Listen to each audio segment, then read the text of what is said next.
শ্বশুর বাড়িতে আয়া যেন আপনারা বিভিন্ন জাতের পিঠা খাইতেছেন, খাইলেন জাল পিঠা, সমোসা, গইলা পিঠা, তারপরে বাফা পিঠা, এতগুলা পিঠা যেন খাইতেছেন। আমার মা এত কষ্ট করে করতেছে, তারিয়া কেমন লাগতেছে স্বাদ শ্বশুর বাড়ির খানা? যারা এখনো 40 বছর হয়ে গেছে গা, 35 বছর উপরে হয়ে গেছে গা, হেরা যারা এখনো বিয়া করেন হেরা মিস করতেছে না শ্বশুর বাড়ির খানাটা? অনেক মিস করতেছে। এত কথা কইও না স্যার, শ্বশুর বাড়ি খানা যে না হইছে হে মর্ম বুঝছই না। অনেক স্বাদ পিঠাগুলা না? শ্বশুর বাড়ি মধুর হাড়ি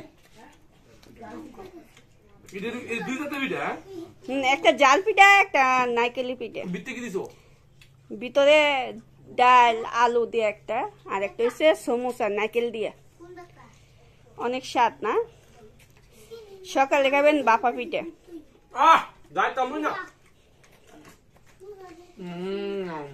অনেক স্বাদ, দেখছেন কি মজা।